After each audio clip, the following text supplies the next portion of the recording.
This is the Vanessa Bell rose, bred by David Austin. I've had this rose for about at least 4 years now, probably 4 to 5 years, and I found it to be very reliable.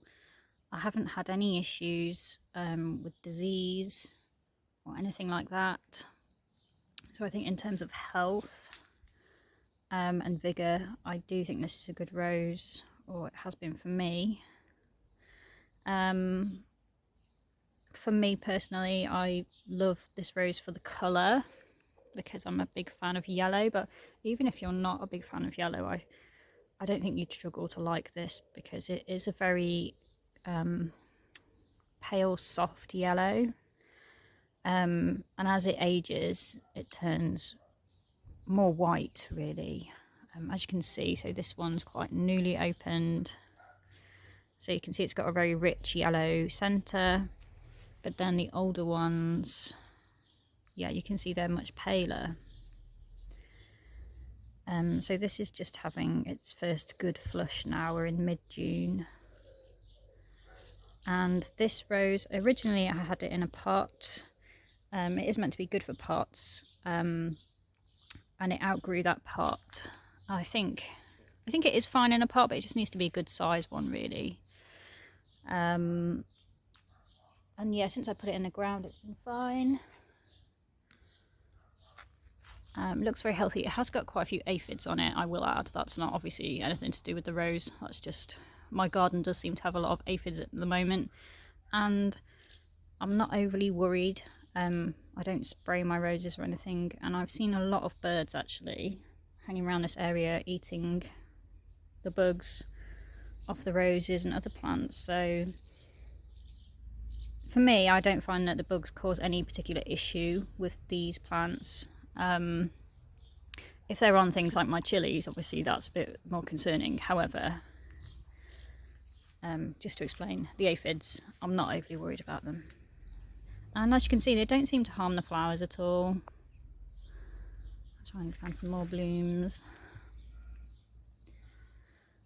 Yeah, so it's a very upright shrub, a really nice shape, medium sized. It doesn't get, it's, you know, a good size really. It doesn't get overly big, it doesn't take over, the branches don't flop over like my friend the lark ascending over there, which is brilliant, but obviously that's a different rose for a different situation. And yeah, I'm just really happy with it. In terms of the fragrance, it's described as having a medium to strong fragrance with green tea and notes of lemon and honey, which is just delightful.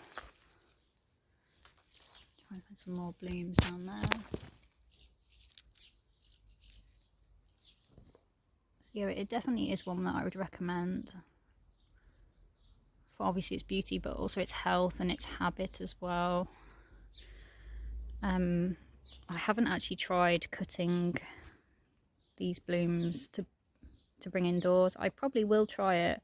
We're going through a bit of a heat wave in the UK at the moment, so I'm not going to try it right now. But perhaps when things cool down a little bit, I think I'll give that a go and see how long they last in a vase. In terms of companion plants, I've got some geraniums next to this one, and I think they're quite a nice combination.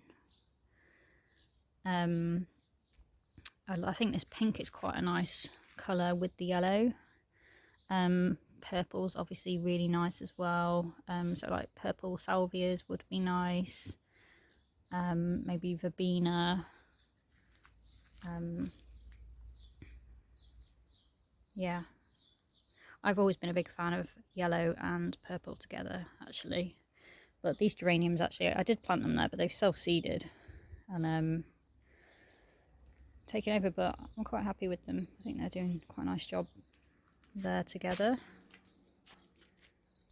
So definitely a rose that is worthy of a spot in your garden.